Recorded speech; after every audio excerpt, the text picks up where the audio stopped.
Una nueva semana inicia y hoy en Cybersalud tenemos un tema muy interesante.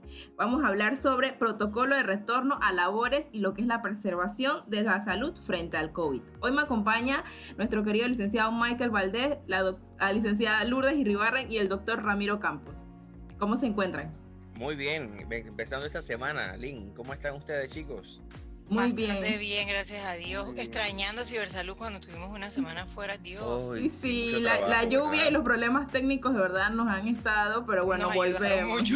Sí, volvemos con un tema que de verdad ahorita es muy necesario, pues, porque ya con todo este tema de las reactivaciones de los bloques, creo que se vienen las cosas buenas, ¿no? Sí, Como es quien algo dice. importante ahora.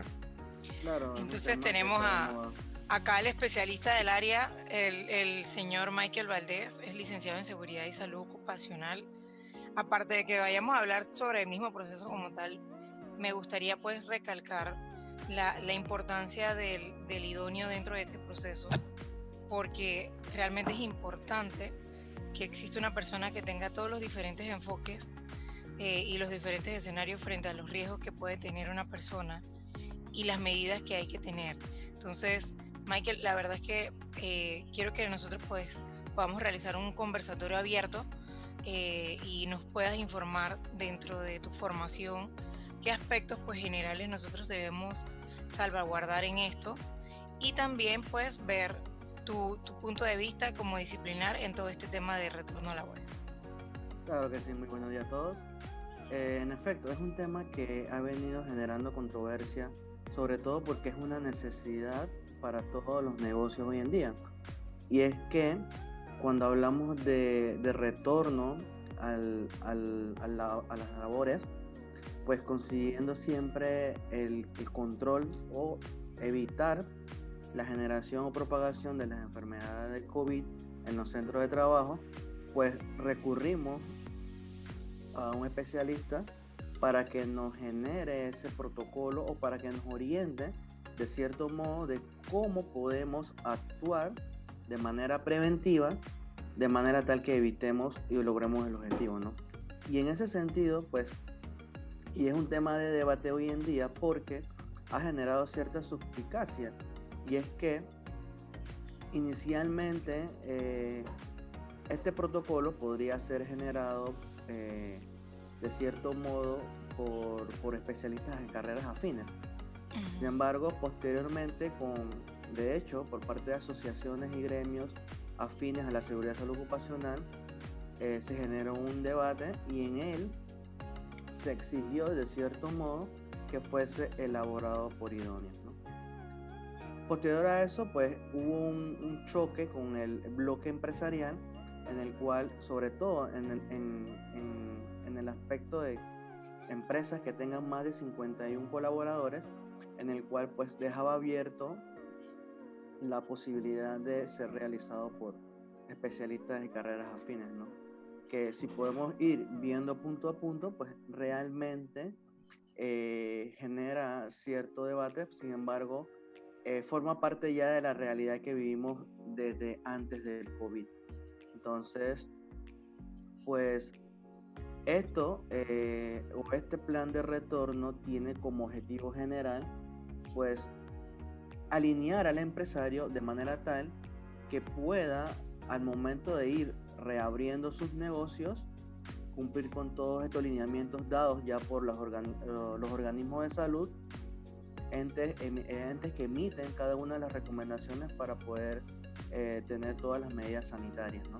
Entonces, cuando hablamos de medidas sanitarias, pues tiene también un enfoque de riesgo biológico, que cuando lo vemos trasladado a la profesión de seguridad y salud ocupacional, pues este señor o este especialista viene a generar la identificación de todos los peligros dentro de ese área de trabajo, evalúa los riesgos, qué tan alto, qué tan bajo es, la probabilidad de afectación por este virus dependiendo de la actividad económica. Claro, porque habrá, dependiendo del tipo de actividad económica, empresas que requieran de cierto modo un mayor acercamiento a las personas, y estas son las que tienen una mayor vulnerabilidad ante el contagio del COVID. Y una vez nosotros identificamos esto, podemos aplicar controles o medidas de acción que sean consonas a la realidad de ese negocio, de esa empresa. Entonces, realmente quienes generan esta normativa en Panamá, el Ministerio de Comercio con el Ministerio de Salud, acompañados obviamente de profesionales del área de salud ocupacional de la Caja de Seguro Social, precisamente para lograr esto, ¿no? Ellos basan este protocolo de retorno a la normalidad socioeconómica y sanitario post-coronavirus 19 con 5 aspectos importantes, ¿no? Uno de ellos, el primero, es la creación de un comité de salud e higiene para el control del COVID-19, ¿no? Este está contemplado, de hecho, está contemplado en las normativas anteriores, lo que es la resolución 45.588 de la Caja de Seguro Social. Es una normativa que data desde el 2011 y obliga, porque es un requisito obligatorio para todas las empresas del país, a crear un comité de salud e higiene en el trabajo. Conformado, dependiendo de la cantidad de colaboradores, tiene funciones específicas de cara a la gestión de la seguridad de salud. Entonces, ¿qué hacen estos entes? Pues les recuerdan al empresario, hey, tienes que cumplir esta normativa, sin embargo, ahora lo hacen específicamente por esta situación. Y añade algunas responsabilidades, que entre ellas está el aplicar las medidas específicas para evitar el contagio, crear medidas o horarios especiales y restricciones de cantidad de colaboradores dentro de la instalación, generar un programa para poder monitorear personal que esté laborando con síntomas o evitar que personal con síntomas ingrese a las instalaciones, y también como último punto el manejo del estrés laboral. Este último pues precisamente porque tenemos en algunos casos, para poder retornar a la normalidad, no podemos hacerlo el 100% inmediatamente y vamos a tener personas todavía en modalidad de trabajo online o teletrabajo. Entonces, hoy en día, de hecho, a partir del día lunes, 1 de junio, tenemos la apertura del segundo bloque. Y con ello, una mayor cantidad de negocios abiertos y más gente en la calle. Entonces, de hecho, también a partir del día 1 ya no va a haber retenes ni cercos. En teoría, como indica la normativa o los anunciados del gobierno, a partir del día 1 pues no habrá salidas con la cédula y todos habrá a partir de las 7 de la noche pues ya habrá un cese, ¿no? A la salida, ¿no? Hasta las 5 de la mañana. Eso lo que hace es generar que mayor gente esté en la calle y habrá focos de atención que todavía no hay probabilidad. No es que estamos combatiendo el COVID, sin embargo aún existen probabilidades de contagio. Y lo que permite que todo el mundo esté en la calle, pues genera una mayor probabilidad de contagio, no solo en la empresa, sino también al área de la salud general, ¿no? De la población. Así es. Entonces, el primer punto de esto, el comité de salud, higiene y salud, pues le comento pues que era, como le comentaba hace un momento, que era uno de los temas que ha generado cierta suspicacia, ya que como es algo multidisciplinar, pues deja abierto a profesionales de otras disciplinas que puedan hacer esto. Ahora, esto genera debate, y es que, por ejemplo, usted iría a hacerse una cirugía con un profesional que no sea de su área, con un médico especialista que no sea de su área. Eso es cierto, Michael. Realmente es complicado, es bien complicado porque... Y ahí es donde quería hacerte la pregunta. Si hay tipos de empresas que no cuentan con nadie del área de salud, pero están cumpliendo con el protocolo, de igual forma no debe haber una revisión por parte de alguien idóneo como tal. O están aprobando simplemente pues que estén cumpliendo los pasos. Claro, de hecho, surgió la resolución, decreto ministerial de 155 del 2020, generado recientemente, el 25 de mayo, en el cual establece la creación de estos comités o la presentación de estos protocolos ante el Ministerio de Trabajo. En su artículo número 6, inicialmente dejaba eso específicamente a idóneos en salud ocupacional. Obviamente, como es una carrera afín del sector de salud, la idoneidad la genera el Consejo Técnico de Salud en el Ministerio de Salud. Sin embargo, los gremios de empresarios generaron inmediatamente su queja y indicando pues que no existían suficientes profesionales, lo cual no es así. De hecho, asociaciones como la NACSOP o APROSOF, que son afines del sector de seguridad y salud ocupacional, se mostraron presentando datos como lo es la cantidad de personas que hay, profesionales que hay en el sector, solamente idóneos, ¿no? Considerando también otras profesiones. Y es que hoy en día podemos tener alrededor de profesionales en el sector de salud de más de 1.500. Entonces, y de esos aproximadamente, según encuesta y datos compartidos por ANACSOP, alrededor del 40% está desempleado. Entonces, tenemos muchos profesionales idóneos en este momento sin trabajo. Entonces, es un poco contradictorio a los enunciados que generan el sector empresarial, en el cual, uno, no contamos con suficientes profesionales idóneos, y dos, digamos que ellos consideran esto un proceso burocrático de retorno al trabajo, ¿no? Lo cual, en este sentido, no ven digamos que la importancia que tiene el prevencionista o el idóneo en este área para poder generar, en este caso, evitar que se den enfermedades, ¿no? O aplicar controles efectivos o cónsonos a la realidad empresarial. Y es que no se le ha dado, de hecho creo yo, y palabras muy personales, la profesión no se da a ver tanto si no es por esta coyuntura del COVID-19, es que genera una necesidad. Y es una realidad que hoy en día tenemos profesionales, o tenemos la oportunidad de contar con muchos profesionales idóneos egresados de diversas universidades, inicialmente de UDELAS, ahora UMESIT y otras universidades que están generando estos estudios y que ya tienen graduados en el sector, que también son parte de la fuerza laboral en el área de seguridad y salud ocupacional, que pueden ingresarse al sector productivo, ¿no? Entonces, darle la oportunidad. Y como bien indica Lynn, muchos empresarios no le dan la importancia. Como le digo, esta normativa es de 2011 y obliga a que las empresas tengan un comité conformado por profesionales del sector. Y nadie lo hace, nadie lo cumple. Digo, obviamente es un problema también porque hay que darle un cumplimiento a esto, ¿no? Y muchas veces las entidades no lo hacen. Emiten las normas, pero no generan un cumplimiento estricto de las mismas.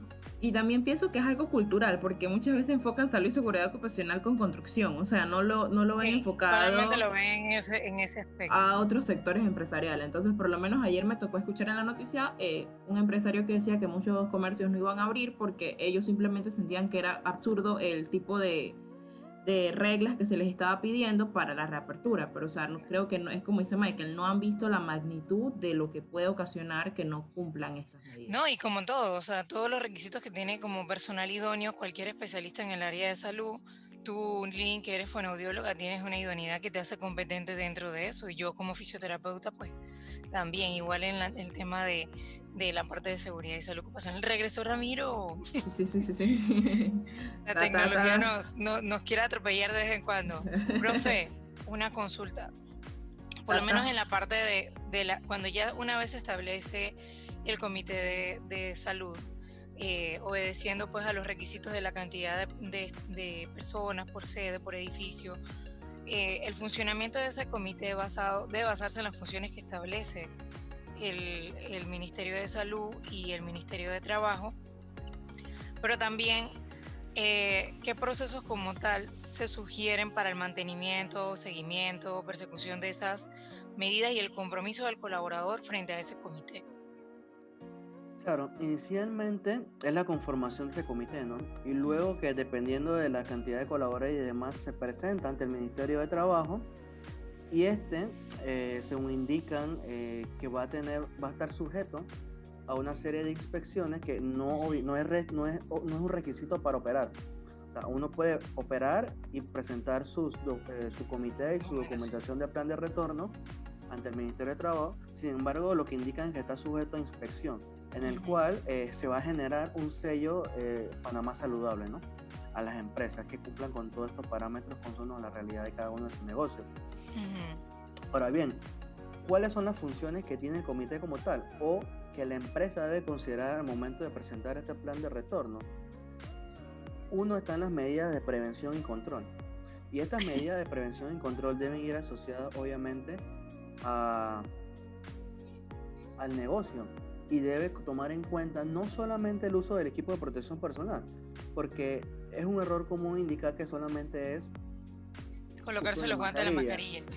Claro, digo, el guante de hecho está no recomendado precisamente por la manipulación por la sensación esa de seguridad que te da, o de mal seguridad, ya que al momento de manipular muchos elementos igual estás contagiando. Estás contagiando, ¿no? Entonces, entre las medidas que generalmente se recomiendan está el distanciamiento de 2 metros, de más de 2 metros, o al menos 2,50 metros. Este distanciamiento, ¿cómo lo aplicas en la empresa? Entonces, tenemos lugares de trabajo que son especie de cubículos, que generalmente el empresario, o de acuerdo a la distribución estratégica de los negocios, están uno con otro, o sea, casi que juntitos. Entonces, ¿cómo uno aplica una medida de control? Obviamente habrá que hacer un análisis de carga laboral en el cual te va a determinar en tu centro de trabajo cuántas personas vas a tener la capacidad considerando estas medidas de distanciamiento. Obviamente habrá personas que no va a poder o que no van a poder laborar. Obviamente aquí en este punto habla específicamente de aquellos colaboradores o aquellas profesiones o funciones que requieran de la atención presencial, ¿no? Y limitando aquellas que no sean prioridad tener ese contacto con las personas, ¿no? Y en ese sentido, aquellas que no tengan pues se pueden aplicar como medida de distanciamiento lo que hoy en día estamos viendo en algunos negocios, que son el teletrabajo, ¿no? Claro, porque no son obviamente funciones que requieran ese contacto de frente con sus clientes, ¿no?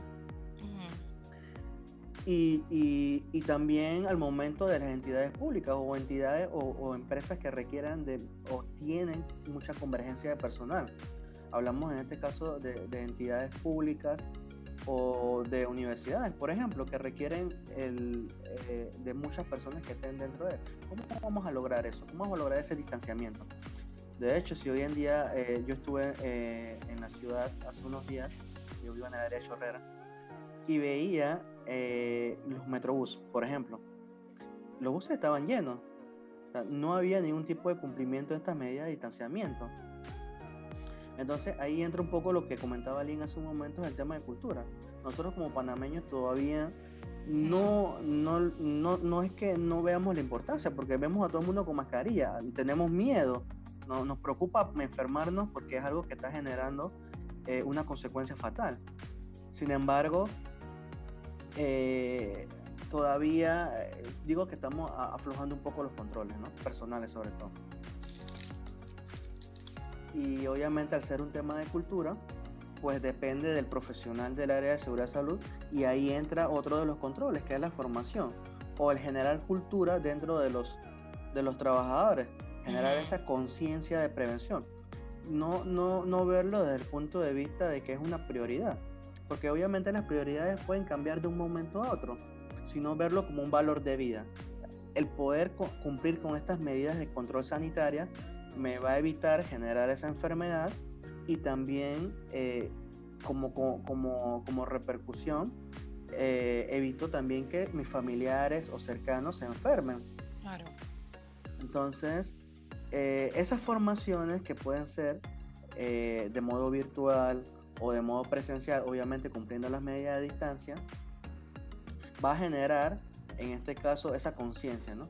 Obviamente, la formación debe ser específica, y aquí es un error que cometemos muchas veces los profesionales en el sector, que damos medidas generales. Aquí no podemos hablar de todo un poco, no. Aquí hay que ser específico. Nosotros, por ejemplo, en el sector de la construcción, tenemos que medir la distancia, no podemos compartir las herramientas. Tiene que ser específico en las medidas que van a aplicar, porque así el colaborador está claro y no podemos asumir.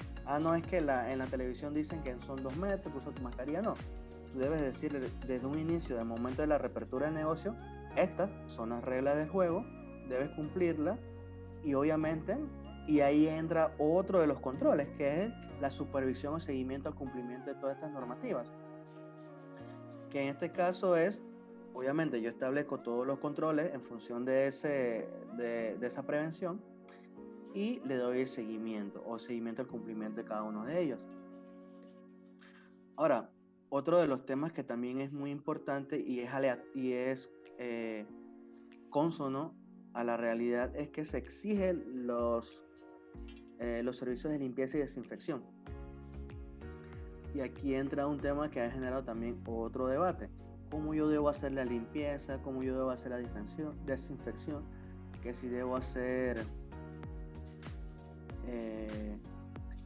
limpieza con algún producto en específico, si me sirve el alcohol, si tengo que utilizar algún otro.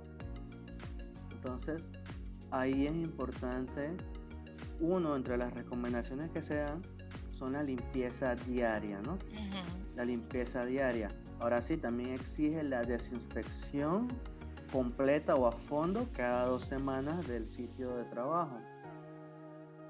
Y también insta a que el personal, una vez que se reintegre, limpie periódicamente su puesto de trabajo, sobre todo las superficies que son manipulables por más de una persona o que son manipulables más constantemente, ¿no? Uh-huh. En ese sentido, pues también habla de que el empleador debe dotar de las medidas específicas o de los insumos necesarios para poder lograr esta higienización, que es el jabón, el alcohol o el gel alcoholado y todos los productos de sanitización. Entonces, ya vemos que no necesariamente es algo muy leve o es muy genérico lo que se establece a través de este protocolo de retorno, que tiene sus datos específicos, y que en ese sentido pues no es dejarlo al libre albedrío a cualquier profesional, ¿no? Entonces, adicional a ello, pues también, aparte de los servicios de limpieza, habla de los horarios especiales y restricciones. Uh-huh. Claro, coincidiendo con el punto anterior, que no voy a poder tener mi carga ocupacional al máximo debido a que debo guardar distanciamiento, pues eso también me va a obligar a establecer horarios de trabajo. Obviamente no voy a poder cumplir una jornada de 8 horas. En algunos casos debo disminuir la carga horaria, y en otros debo agregar horarios, y de esa manera disminuyo los tiempos. Obviamente, desde antes de cuando se inició la cuarentena, ya se estuvo generando algunas consecuencias asociadas a los factores de riesgo psicosociales, con el solo hecho de internarnos en nuestros hogares y no poder generar esa competencia desde el punto de vista en casa. Y es que no es lo mismo la costumbre, ese proceso de transformación a los cuales no estábamos familiarizados, pues... El entorno, el espacio, la iluminación, todo. Claro, todos esos factores influyen. Obviamente, el reintegro, como les decía, no iba a ser en su 100%. Entonces va a haber personas que todavía va a sufrir esos factores psicosociales en la transición. Uh-huh. ¿Cómo la empresa interactúa de manera tal que pueda aminorar los efectos causados por eso? Entonces ahí entra, y ahí pues obviamente no va a depender únicamente del especialista en seguridad y salud ocupacional. teniendo en cuenta que esto es un disciplinar, ¿no?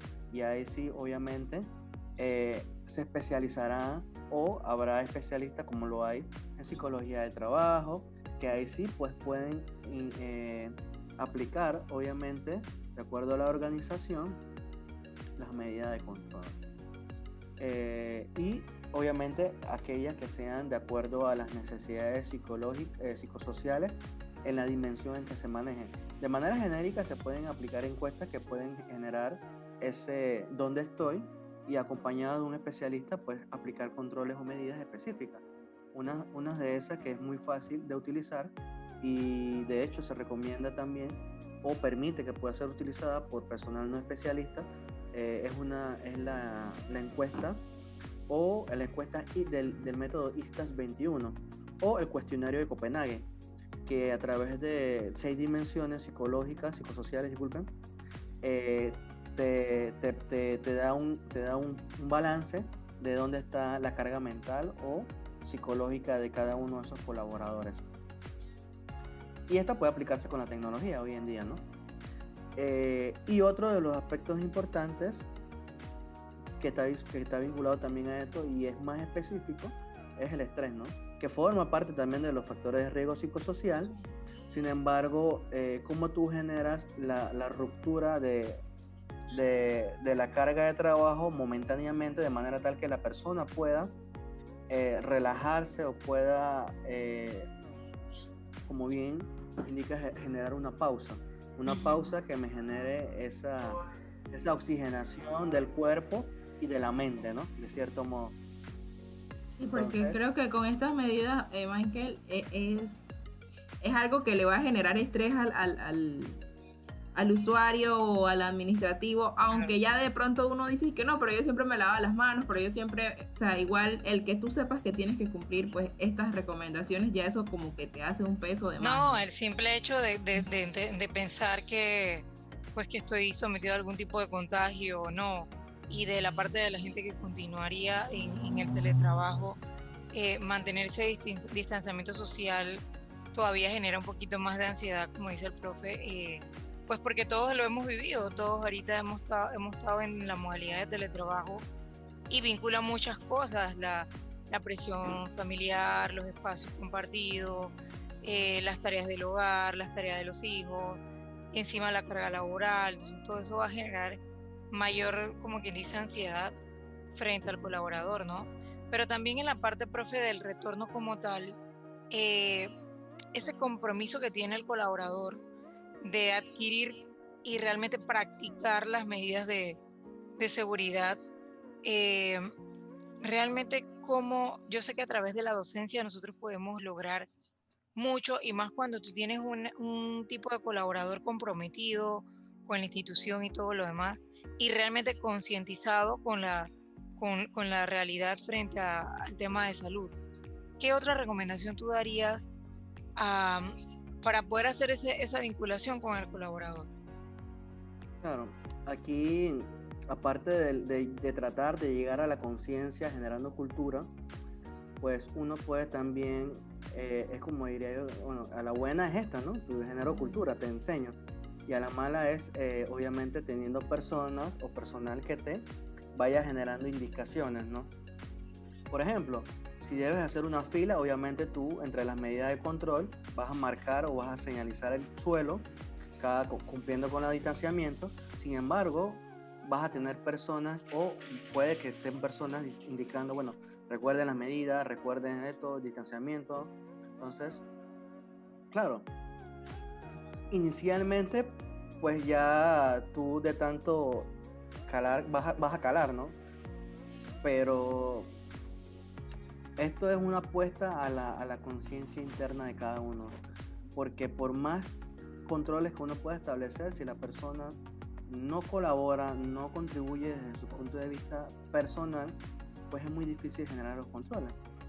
Y uno no puede obligar, a menos que sea con la coacción, y es que se convierta, por ejemplo, hay empresas que los temas de seguridad y salud antes del COVID lo consideraban una responsabilidad personal, cosa que si no cumples como parte del trabajo es una condición de empleo. Hoy en día eso no debe ser visto de ese modo, porque estamos golpeados. O sea, tú no puedes votar a alguien porque no cumple con los parámetros de salud o sanitarios. Pero sí debe ser lo suficiente enérgico de manera tal que la persona llegue a cumplirlo, con tal vez medidas administrativas, una suspensión, porque no estamos hablando solamente de la salud de él, sino también la del resto de colaboradores, y de alguna u otra forma este colaborador debe entrar en conciencia. Así es, y toca también pues trabajar como dice uno, a la antigua, en la parte del acondicionamiento conductual de la persona, reforzamiento, señalizaciones, y que se vaya volviendo, ¿no?, una transformación conductual frente a este tema cultural que tenemos. Acá Ramiro, no sé si tienes alguna pregunta. No sé si ha logrado conectar el audio, Lisa. O le estaba fallando el audio todavía. No sé si el audio. Lisa, háblenos para ver. ¿Nos escucha? Yo creo que no nos está escuchando. No. Qué lástima, porque él es bien preguntó. Otro de los aspectos que hay que considerar dentro de estos controles es el monitoreo de los síntomas. Ustedes se han percatado cuando han salido otros, tal vez a entidades que ya están abiertas o a supermercados, que te toman la temperatura antes de ingresar. Esto es un control que está recomendado por la Organización Mundial de la Salud y el Ministerio de Salud aquí en Panamá, para poder identificar aquellos posibles casos. No necesariamente es un caso comprobado de COVID-19, sin embargo es uno de los síntomas. Entonces te miden la temperatura con un medidor infrarrojo a distancia, que en caso tal de que te tome una temperatura por encima de 38 grados, pues no te debe permitir ingresar y te debe remitir inmediatamente a buscar un centro de salud para controlarte o hacerte la prueba en todo caso, ¿no? Ahora, hay que tener en cuenta que esto no es del todo efectivo, porque tenemos personas que son sintomáticas y asintomáticas. Entonces, esto es un poco, digamos que a la ruleta, ¿no? Sí, pero obviamente hay que... Pero sí establecer un control, claro. Claro, porque es tenerlo, porque de esa manera podemos captar. Y en el caso del punto de vista laboral, uno,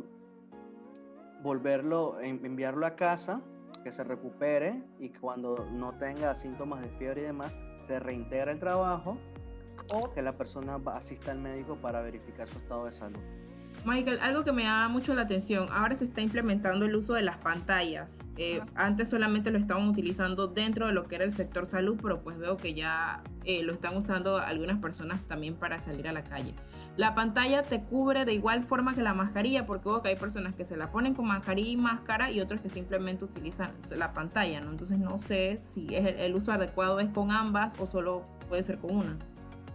Ya ese es un tema personal, porque, a ver, vemos el modo de contagio es a través de las gotículas. En todo caso, ingresadas por las vías aéreas, por la boca o por la vista. Entonces, la mascarilla no te va a cubrir lo que es la vista. Por ejemplo, de las salpicaduras de las gotículas al momento del hablar o conversar con una persona que puede que esté infectada. Entonces, el uso de la mascarilla, pues sí, te va a proteger el rostro, pero también puede ser utilizado con lentes.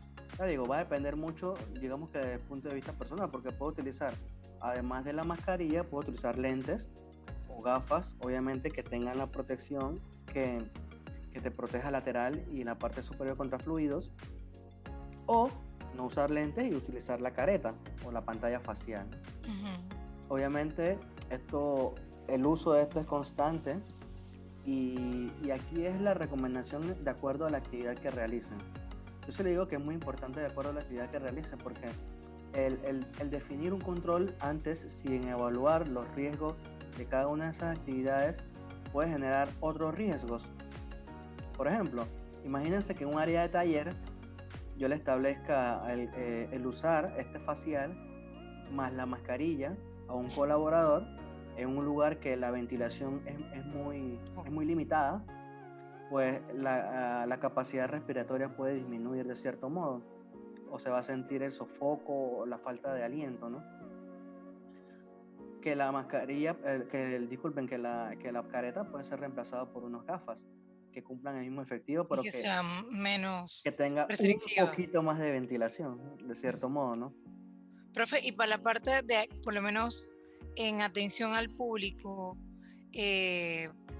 por lo menos nosotros en la institución, que tenemos atención al público, pero no es una atención que tenemos que dar un intercambio de objetos, ni comidas, ni instrumentos, ni nada de eso, sino más que todo es comunicación.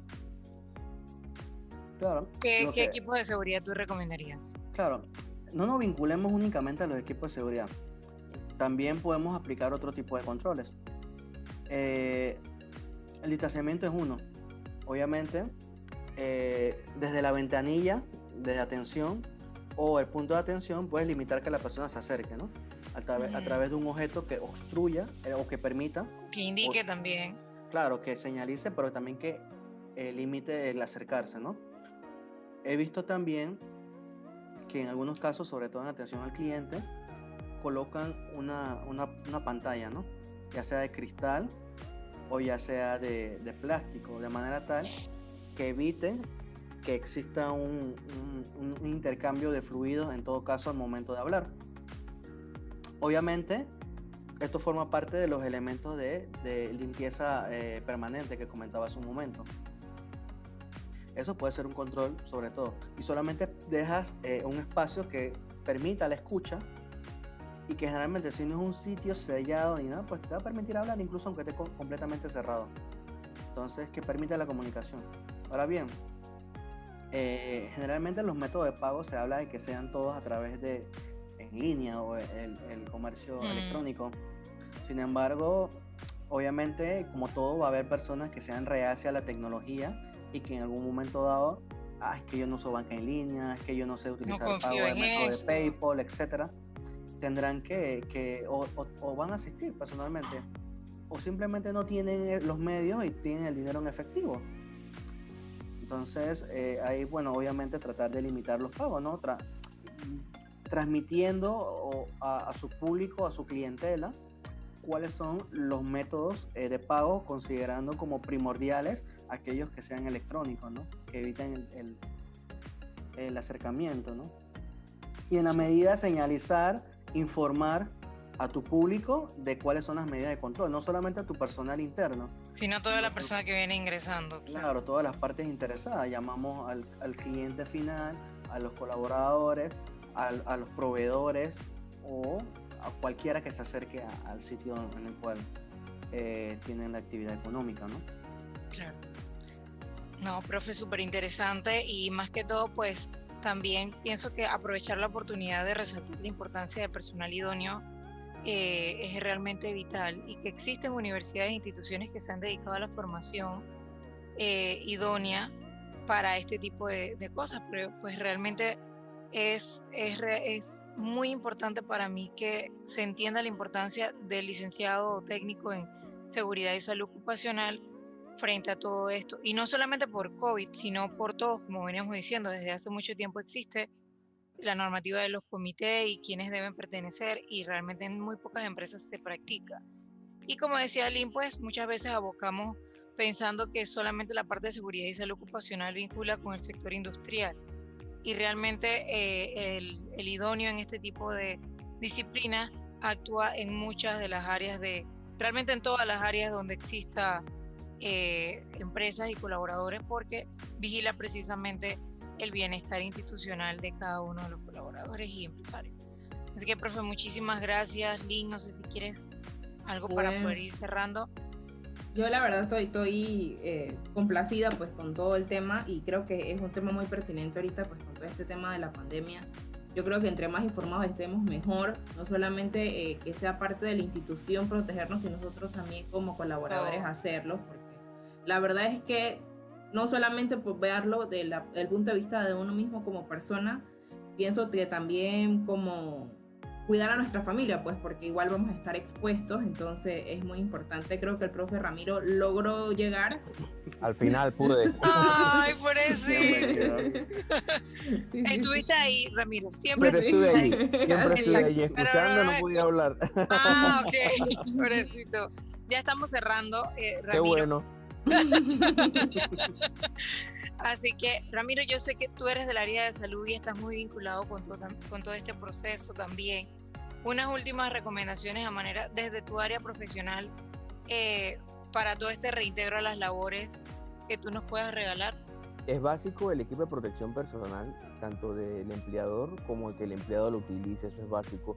Tener las normas de asepsia, lavado de manos, eso es importante.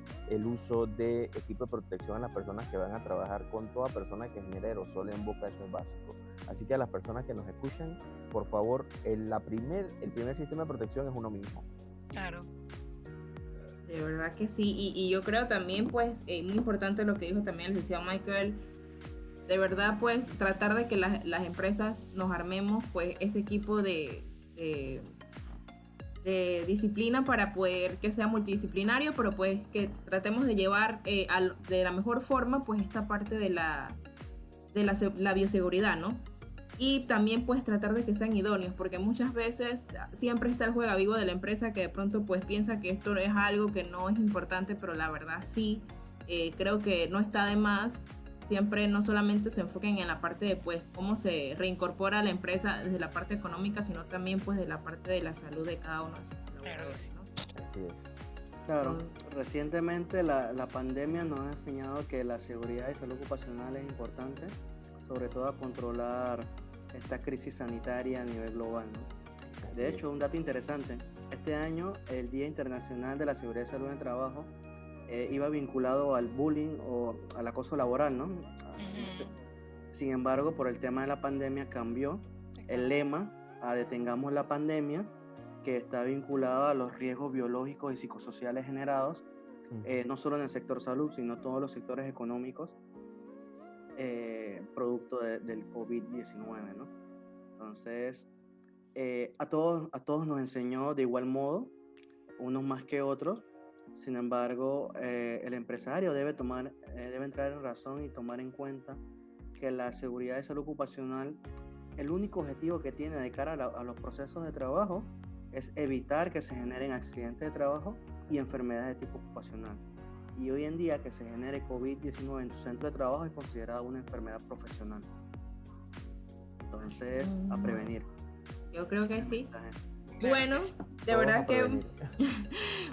muy, pues yo creo que ha sido muy nutrido este programa y pues espero pues que todos nuestros radioescuchas en la medida de lo posible tomen estas recomendaciones. Igual el colaborador pues que no está dentro de la jornada, pero que le toca seguir de teletrabajo, pues también seguir sus recomendaciones en casa, porque a veces también tenemos familiares que salen.